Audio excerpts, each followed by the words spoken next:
you understand a little bit about why we believe that accreditation is an important piece of what we need to be doing in law enforcement. And I'm going to share at least at a minimum why I think it's important. And I hope you will indulge me for just a few minutes because I want to do you some background on some things. And I'm going to start with something that has nothing to do with accreditation. But just to give you a little bit of perspective about my background and how I came to believe that living by some standards that dictate and rule how we function are important. Virtually all residential construction must adhere to comprehensive building codes and standards that are governed by state and local laws. And because of the cost and complexity of developing and maintaining such codes, state and local governments have typically adopted recognized model codes. And often these are national standards that were developed by organizations that understand building and understand how construction should take place. And the local laws tend to parallel those and may even go beyond them, but they certainly parallel those minimum standards. That has changed as well because typically local governments and the standards themselves not only affect the construction of a home, but they also reflect practices, climate, geography, a host of things can influence what those standards are that impact construction. They literally address all aspects of single and multifamily construction, including all the structural elements, electrical, plumbing, heating, ventilation, air conditioning, energy conservation. All of these are things that there are standards that any contractor who is building a home must comport to. Requirements established by national code bodies also often include modifications, and those modifications are focused on what has happened across the country. What things are needed, what things do we know, what lessons have we learned about construction that makes a home a stronger and better facility in which a family can live. The original purpose of codes was to protect health and public health and safety. But government agencies have increasingly used these codes to implement other policies such as energy efficiency, resilience, sustainability, and property protection, even including various things that affect safety and security within a home. Now, why all of this is something that has been relevant for me in terms of standards that influence our occupation is because my father was a construction worker turned home builder.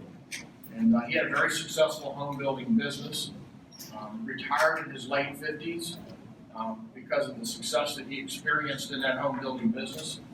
But that success was based on the principle of quality. He felt like his single most important obligation was to give the person buying that home a quality home for the value of the dollars that they were investing in it, that they deserved to get what they were paying for. And as a young man, my father expected me to get up in the summer months and go to work with him every day. And being from Virginia, he was familiar with the famous saying of John Smith, which is known to most Virginians, when Jamestown was established in 1607, and that statement was, "He that doth not work shall not eat." So I knew if I wanted to eat when I got home every night that I best get up in the morning to go to work with Dad. And in the summer months, that was pretty much what I did.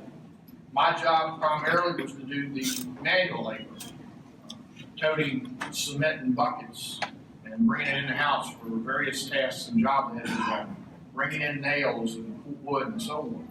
But everything that I did before it was allowed to be used, my dad checked it, he inspected it, and made sure that it was what it was supposed to be. If I was mixing cement in a mixing box outside and I put it in 5 gallons and broke it in, brought it in the house, or whoever needed it for the task they were doing, he checked the consistency of it to make sure that it was right. There was a standard that had to be met. He wanted to make sure that standard was met. Homes that he constructed were made of quality materials. Every 2x4, every linear foot of wire, every cubic yard of concrete, every shingle, every nail, they had to be of good quality and used to carefully build a constructed home that a family could live in for their entire lives without any fear that it would fail or cause them any harm. And every home that he built was subjected to stringent reviews by inspectors who came to the houses one by one. They looked at every aspect of construction of that home. And literally, there were dozens of inspections. When we dug the footers for a house, there had to be an inspection to make sure they're the right depth and the right width. How much rebar was in those footers to make sure that they held strong. The concrete, once it was poured, had to be inspected to make sure that it had the right PSI rating and that it was going to be strong enough to hold the weight of the home. Structural block and the brick used, they all had to meet certain standards. Plumbing, every line of plumbing line was inspected. The electrical wire had to be a certain type of wire, certain gauge, had to be of certain materials. The HVAC system had to be inspected to ensure there were no leaks and it was insulated properly. The drainage around the house was inspected to make sure that the home would not be damaged by future water problems. And all the roofing had to be inspected to ensure that every shingle and every board that was used to support that roof was strong enough to keep it from collapsing. So there were just a host of other things that had to be inspected. And my father never fretted about those inspections because he knew that his homes were built with quality materials. But he also had other human beings who did much of that work for him. And despite his best efforts, he didn't catch every single issue and he didn't know about every single problem that was critical to the construction of the home. And when an inspector found a problem in the home, I can remember my father thanking him for pointing it out and assuring him that he'd never see that concern or problem again. His houses were built to the expected standards, and as the standards changed and the quality of materials improved, so did the houses that my father built. So I kind of grew up with an expectation that our work should meet generally accepted standards, and that inspections of that work would ensure that it was properly done.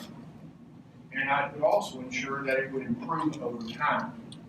And so perhaps that's where the commitment that I have about law enforcement and standards for law enforcement in my time in leadership have been influenced. Arrest procedures, pursuits, response to crime, community engagement, training, financial management. Those of you that are involved as chief executive officers in law enforcement know these are critical issues. And you can't separate one from the other because they're all intermingled. And while one at any given point in time might be very important, at other times other things can take front stage and you have to deal with them. And at a minimum, they're all part of the construction of a professional law enforcement agency that require a CEO to ensure it's being inspected and they're being kept up to date and that the right policies are being followed. But we also know that we have human beings who carry out the mission of our organizations. And they're like us, they aren't perfect. And we have to periodically inspect their work to make sure that the quality of construction within our organizations, those policies we have in place, the tasks that have to be carried out, the things that have to be done for evaluation are being done in accordance with what our expectations are. So let me transition from home construction to law enforcement, but with the understanding that despite the good work of many contractors, standards for quality of construction have evolved for good reasons, and we're all better off for it. In 1929, the federal government appointed what was then known as the Wickersham Commission to develop a report on the lawlessness of police in America and to address the issues of physical brutality, illegal detention, and refusal to allow access to counsel by the prisoner. Those are quotes. The end result of the Commission's work was the creation of the Uniform Crime Reporting System, which is an accepted standard across this country for reporting crime that occurs. And with the idea of making penal codes somewhat comparable across the United States and to survey 300 law enforcement agencies regarding their practices. One of the things the Wickersham Commission wanted to ensure that they did was that they focused on achieving what was operationally useful versus what was politically useful. We're in the 21st century, and our organizations must adapt to the changing environment and challenges that confront us. Lord knows they've probably never been more significant than they are right now. We're seeing a dramatic change in the expectations of our communities, and it is important that law enforcement take control of those changes, and that it leads the way to see to it that its profession is just that, a professional profession, but one that people want to be a part of, in order to ensure that we don't find ourselves being politicized to an extreme and an excess that we can't control.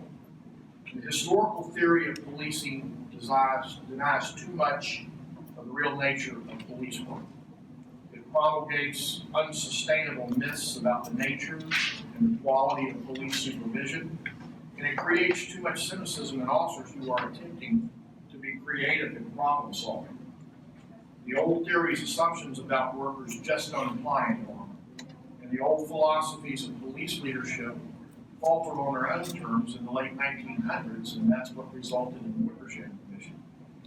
Two great researchers and educators, who I'm sure many of you have heard and probably even read their work, George Kelly and Mark Moore, once wrote, and I quote, "Our task is to look at the past, and examining the past, determine what it portends for the future. Police officers who are professionals want opportunities to be creative. They want to make a difference. And by accepting a set of nationally defined standards, a CEO in a law enforcement organization can evaluate effectiveness and compliance by allowing creativity by the troops in the field. Training is a key element of this new generation's ability to succeed. The problems that we face in law enforcement are increasingly complex and multidimensional. Caseload numbers and empirical statistics alone don't tell the whole story. None of these problems occurred overnight, none is easily solved, and none is singularly in the province of law enforcement, local, state, or federal, or law enforcement in general, to solve. Solutions require a commitment to seeking excellence, opening up our organizations to outside evaluation and assessment, and taking the lessons learned from those reviews to continuously improve our services to the communities in which our people work. Building codes have evolved since they were first implemented, and they have changed to address current and relevant needs in construction. As a result, home construction today is better than it has ever been in compliance with the nationally accepted standards of home construction, coupled with builders who are committed to quality, has resulted in safer, reliable homes for people to reside in. Accreditation is quite similar. In its beginnings, and I was around when it began, it was not what it is today.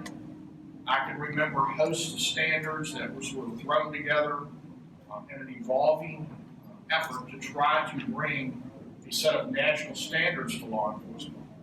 And as we went through the 1980s, they became more and more refined. CALEA became the vehicle which was to deliver this, and the major law enforcement organizations in the country came together, and thus the Commission on Accreditation for Law Enforcement Agencies was created. There's a group of commissioners who evaluate standards and policies. There is input from local law enforcement, state law enforcement, federal law enforcement, those agencies that are members of the organization. And there is an effort on the part of the commissioners to watch what is trending nationally and try to make sure that CALEA stays ahead of the curve and that we're preparing our organization, as George Kelly wrote, for what the future portends. We have to think ahead of the game and stay ahead of the game if we're truly going to be effective and if we're truly going to have a profession that people recognize as such and not just as a public service. Selection processes, we talked a little bit about that with human beings. They're the ones who do the job. And despite some of our best efforts, those of you who, like me, have been police chiefs or are police chiefs know that sometimes you pick a wrong apple, and you have to take that apple out of the batch. But we try, And there are standards that our CALEA Select has in place that are pushed out for people to use to ensure that your processes are being properly evaluated. We know the risks that can be associated with promoting the wrong people. We know that annual proficiency training is a critical element of any organization's survival. Training in general is a critical element. And oftentimes, one of the first places organizations go when they're under some type of a budget crunch is to cut training. And it is probably the last thing that should be cut. I was mentioning to some folks just a while ago that I saw an article yesterday in the Wall Street Journal that addressed the issue of a recession. That we are way overdue for one, and that the next president of the United States will probably see a significant recession because of the fact that they tend to run in trends, they time themselves. And when that happens, then the crunches always come in. I know we're already seeing it in Virginia. The governor of Virginia just announced all the shortage of funds. He's cutting the budget of the state. He is eliminating the state employees' pay raise. And he has told the superintendent of state police there are no funds to hire new positions. And the state police superintendent is at a point right now where he is seeing an exodus of young troopers from his agency. And he's struggling and dealing with that. And he's looking for answers and help in how to achieve that. That's part of that creativity and the ability to be accredited provides us with an opportunity to talk to other professionals in an environment of national standards that gives us a better perspective on things that we can do to overcome those. Use of force has become a significant issue in this country. Those of you that saw a recent press release that came out just this week, I know that the director of the FBI was here yesterday talking with the executives of all of these state law enforcement associations, that the Attorney General will be here at this conference to talk about a new effort to launch a national use of force data collection system that will be pushed out beginning in January of 2017. It's a system that's been worked on for a number of years and which will bring to the table an opportunity for law enforcement agencies to feed information into this national database. But it won't just be the use of force statistics. There will be other things that are going to be reported in it that will allow law enforcement to help our citizens and our elected officials see the context within which those use of force things are taking place. So as this thing evolves, there will be more changes and there will be more things that will be pushed out. But you will see more of this, I believe, going forward. What I can tell you is that CALEA has been collecting that same use of force data and even beyond that for years. So accredited agencies have nothing that is going to be new that's going to be put in this database. And in fact, they will still continue to report more than what this database even asks them to report, because that is what the standards are, and we recognize it as an element of professionalism within law enforcement. We can't lose sight of our folks. There are standards that affect employee assistance programs, early warning systems that have more than a desired vet, but to also help our officers when they need help. Disciplinary protocols that are focused on fairness, grievance procedures that give employees an opportunity to contest if they think that they have the right to do so. Data collection and analysis, just one piece of evaluating needs and determining success. Job tasks analysis so that we know who's doing what. Victim and juvenile programs, case screenings. The list goes on. The community engagement and feedback is probably one of the major pieces of what we believe a professional law enforcement agency should be doing. I'm going to give you a specific example of an incident involving a complex in my jurisdiction. It's a community called Essex Village in Henrico County. This is a 496-unit apartment complex, all Section 8 housing. It's among the largest concentrations of public housing in our region. The buildings are not in good condition. There's frequent sewage backups, and there's a private sewage system that is in there. It's not a public sewage system. Trash tends to be strewn throughout the neighborhood. Police and fire run calls there routinely. In fact, the fire department calls it one of the hot spots for EMS calls because most of the folks there don't have medical services, and they will call them in for the simplest of medical calls and needs. On a renter's website that was set up for Essex Village, one of the residents wrote, "If I had two choices between Essex Village and hell, I would choose hell." That's some of the conditions they see. The property, however, is directly across the street from the Richmond International Raceway, one of the region's premier tourism locations. All units receive Section 8 rent subsidies, and HUD agreements ensure the subsidies will continue for decades into the future. The owner is absentee and considering selling the units to another investor who owns low-income housing across America. They plan to invest about $33,000 per unit in improvements, including new kitchens and bathrooms, so that there might be physical improvements with this property with this multi-million-dollar investment. And we're asking ourselves, in the police agency, are we really going to be making a difference in the lives and the quality of life of the families that live there? Safe, quality communities require much more than new kitchens and bathrooms.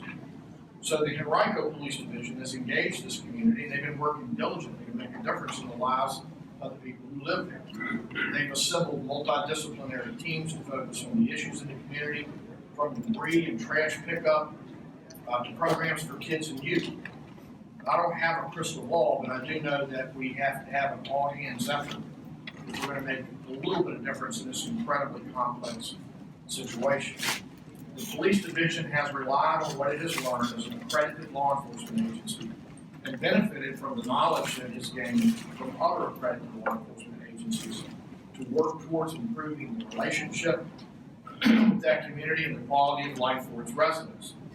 It's early, but the results appear to be moving in the right direction. Creativity is the name of the game when it comes to doing things that matter, mixed with a good bit of determination and compassion. Training, discipline, quality of service, all of these are elements that are expected of accredited law enforcement agencies. So when someone asks me why I think accreditation is important to law enforcement, I naturally go back to my father's hard work and his expectation that everything he did had to meet a set of standards based on national input and experience. He never hesitated to embrace what that brought to his work. And none of us would want to have any of our kids in the public school system that could not get accredited. We certainly wouldn't pay to send them to a college or a university that wasn't accredited. And I'm absolutely positive none of us would want to be admitted to a hospital that wasn't accredited for any type of surgical procedure. So does it not make sense then in this complex and complicated environment in which law enforcement exists today that we too ought to be seeking a set of national standards that we're willing to commit ourselves to, that we can use to compare who we are and what we do. The law enforcement executive who is a true professional would most certainly want to see this for their organization and achieve it. Now, as the great philosopher Socrates once wrote, may you live in interesting times, and I certainly think the times that we live in today are fairly interesting. They're also quite challenging.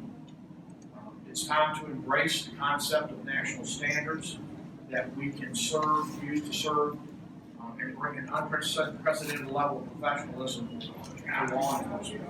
I truly believe that if we don't do this ourselves, that there will be regulatory authorities and governmental agencies that will come down and impose these standards on us, and we will be at their mercy to do it their way instead of the way that we as the professionals know how to do it. When you look at what governments have done with inspections, who do they send to do the inspections on a house, for instance? If it's plumbing, the reason it takes so many inspectors is because they send a plumbing professional. If it's electrical, they send an electrical professional. What CALEA does is send law enforcement professionals to look at your agency, to look at the standards that have been pushed out, and to ensure that you're comporting to those standards and to work with you to help you achieve them and be successful in attaining accreditation and remaining an accredited law enforcement agency. That's been my experience, not just in accreditation, but in life, and I believe that what accreditation brings to the table for our country, for law enforcement in this nation, and really even across the world, is the opportunity to comport to standards that can be generally accepted, that will help us with the relationships we have in our communities, and that will make us better and more professional in the services that we provide to the people who look to us for safety in our homes.